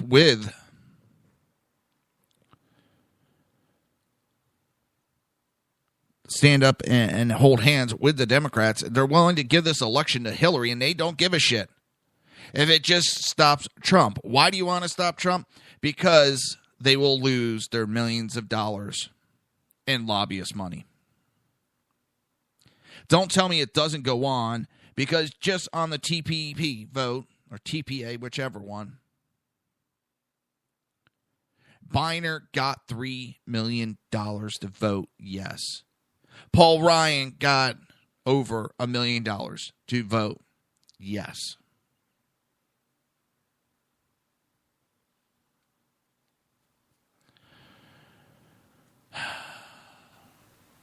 And then they want us to continue to vote for these people? I don't think so. I am tired of that. And no, Ted Cruz is just it's gonna keep going on underneath his watch.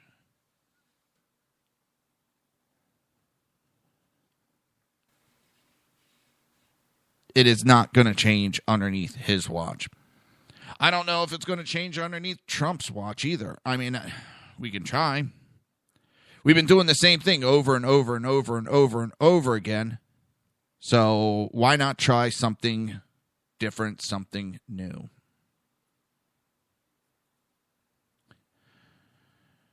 Everybody wants to do the same thing over and over again and expecting a different outcome. I believe it was Einstein. That was his definition to insanity. You're listening to the Reaver of Common Sense right here on SHR Media and High Plains Pundit Radio. We'll be right back.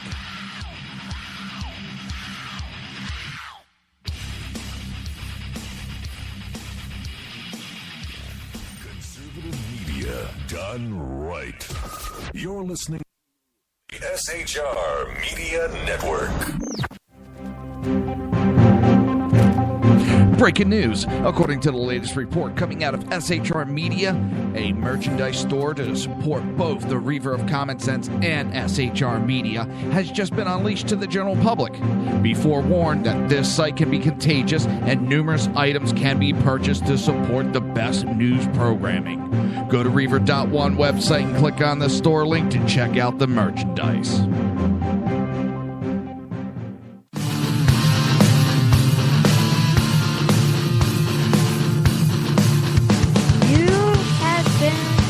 Listening to Reaver of Common Sense, hosted by my dad, Jersey Joe.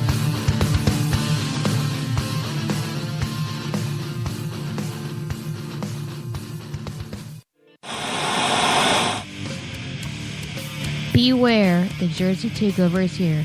Every Monday through Friday, 11 a.m. to 1 p.m. Eastern Standard Time.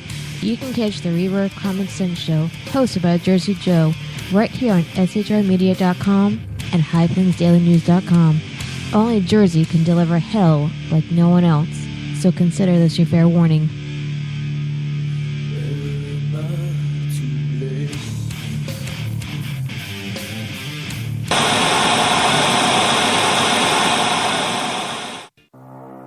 In a world controlled by corrupt politicians, You got a business. That you didn't build that. a team of ordinary men emerge from the ashes to give voice to the voiceless and hope to the hopeless.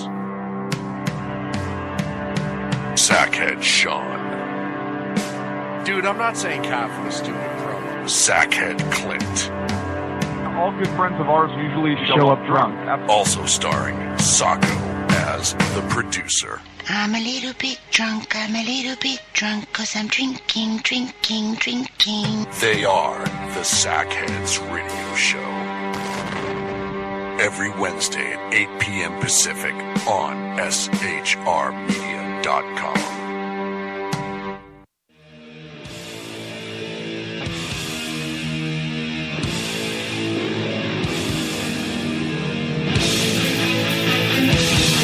Every Wednesday night, 8 p.m. Eastern Standard Time, it is the Reaver After Dark, hosted by Jersey Boys, Jersey Joe, and Jersey Crash, right here on shrmedia.com and highplainsdailynews.com.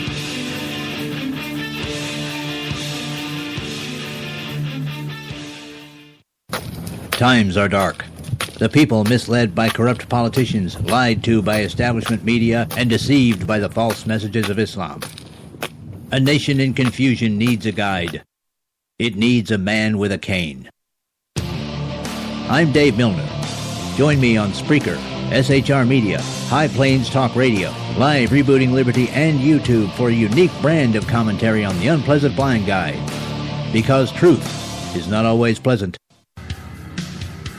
If you miss a show, don't worry. You can catch the replays two ways, rebootingliberty.com or the reaverofcommonsense.com. While you're there on Reaver of Common Sense, don't forget, drop in your email and keep up to date with everything going on, or click the like button on the Facebook widget. Now on to the Reaver of Common Sense.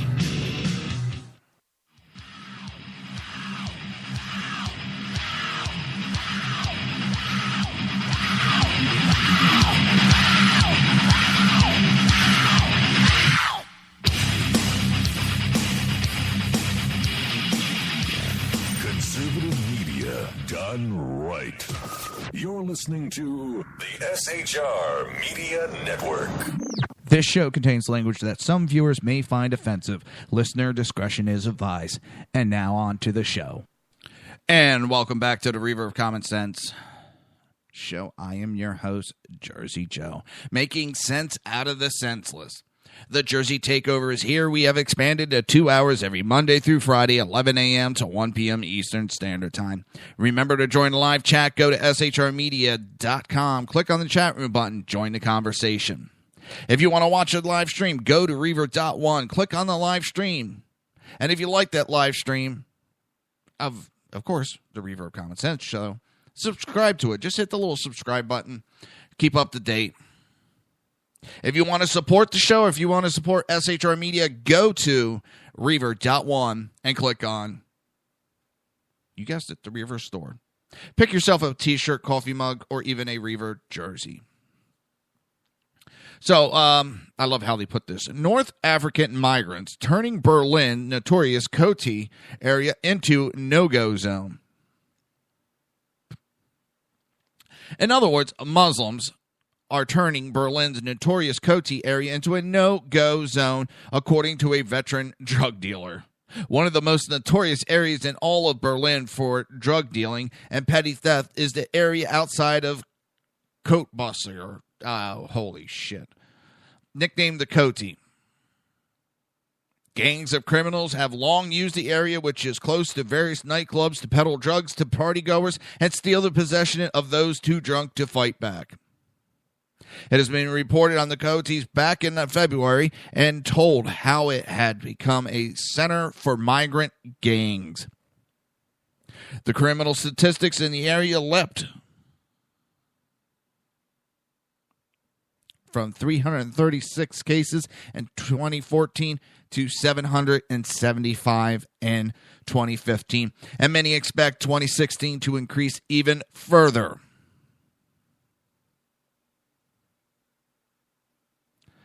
This is becoming a regular topic.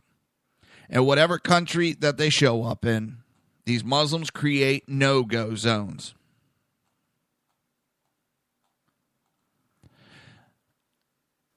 This is an exact example. This may be not the best example, but it's the example of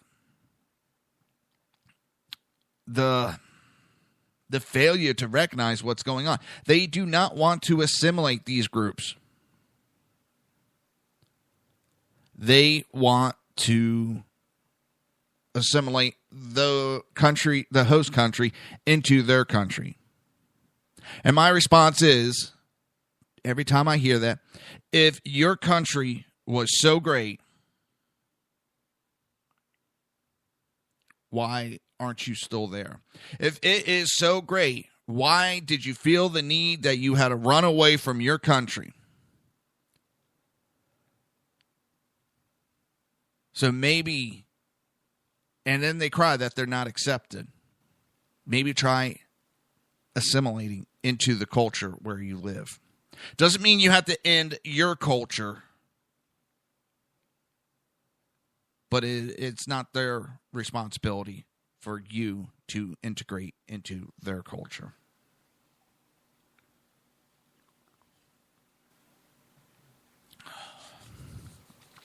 So, it's pretty much out, Megyn Kelly had a secret meeting, and the Star anchor kept Trump's meeting from Fox's boss Ailes. It is now being reported. It was written that Megyn Kelly may have gone rogue by meeting privately with Donald Trump without Roger Ailes' blessings. On the morning of April 13th, Megyn Kelly slipped into Trump Tower for a meeting with Donald Trump. The Fox News star was there to make peace and a pitch.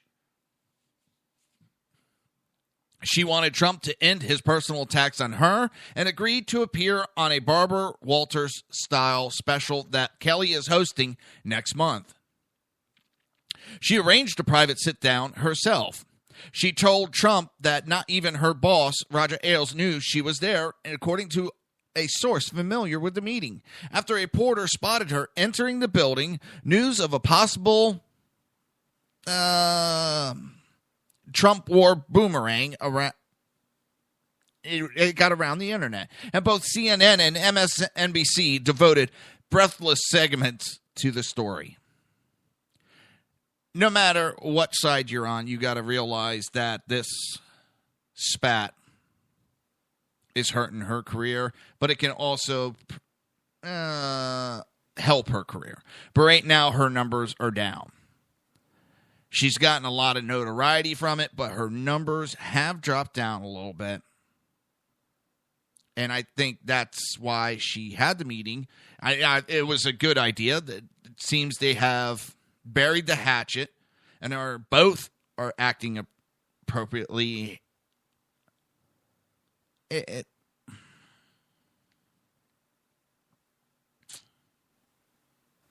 not a bad thing all the way around.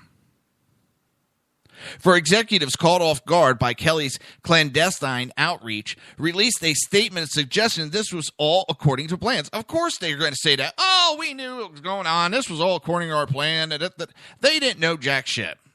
But they don't want to look like idiots because they didn't know what somebody in their company was doing. Ailes had spoken to Trump a few times over the past 3 months, it's noted, implying that he had helped her get the meeting. Later that night, Kelly confirmed on her show that she and Trump discussed the possibility of an interview. She made no mentions of Ailes. The meeting was at my request, Kelly said. If Kelly did indeed go rogue on the Trump meeting, it says a lot about her relationship with her employer and about her employer's relationship with the GOP frontrunner. Ever since she tangled with Trump in front of 24 million viewers out watching the debate last summer, a performance that transformed her in the eyes of many into a fearless interviewer and feminist symbol. Yeah. And it also turned a lot of people off to her, that she was a big sellout. Kelly has become Ailes' biggest star and biggest management headache. Meanwhile, Trump's attacks on Fox have badly damaged its credibility with its core right-wing audience. A February poll reported that Fox's standing with Republicans had plummeted by 50% since the beginning of the year. Trump has engaged in an on-again, off-again feud with the network since September, refusing to appear one-on-one with Kelly for 8 months, so a Kelly-Trump interview would undoubtedly draw big ratings. Presumably, Kelly went off on her own because she wants to claim credit for the booking. She did it to prove she doesn't need Ailes to make things happen for her. A high-level source said, or perhaps she is taking a page from Trump himself and operating as if her own brand was bigger than Fox.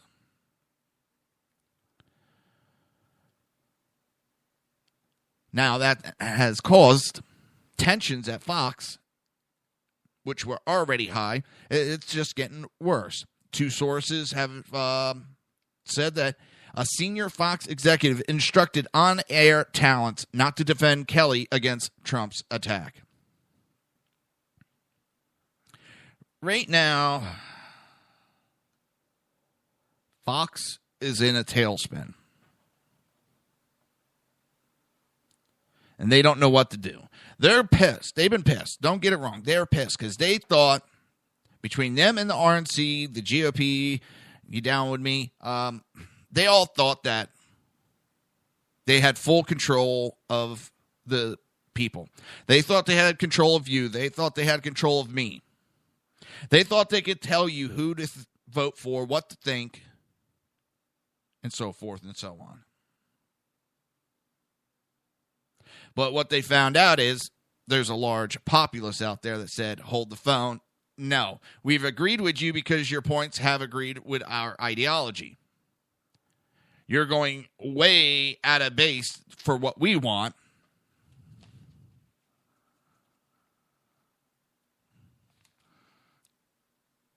And now it's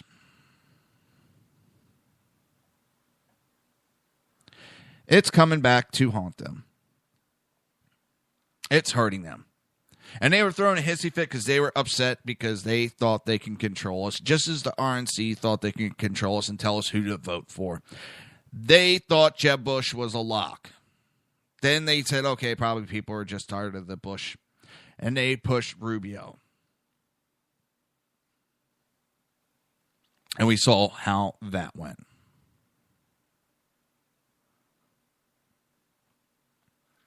People are getting tired of the status quo.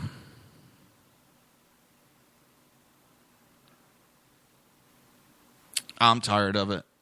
And I'm pretty sure if you're listening, you're tired of it. I've never said, and I never will, vote Trump. But I will say this. Whoever your candidate is, and I know I rag on Cruz. I don't agree with Cruz. I don't agree with a lot of things about him. But if that is your candidate, please, by all means, stay with him, back him, support him. And same, if you're backing Trump, support him. But what we got to stop doing, and this is not the first time I've said it, is stop bashing each other. I don't care who you vote for. That's your right. Try to respect each other, and things could turn out a whole hell of a lot better than what we've seen.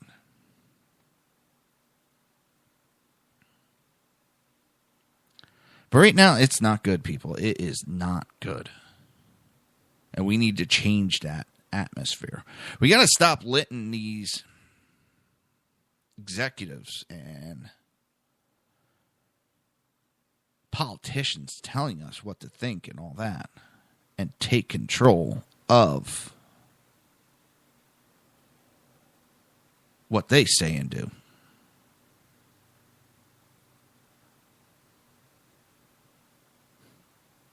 But I want to thank everybody for listening.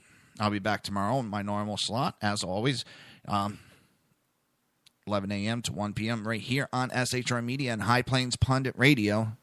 And remember, if you like the live stream, comment, and don't forget to subscribe to keep up to date. But until tomorrow, have a great day.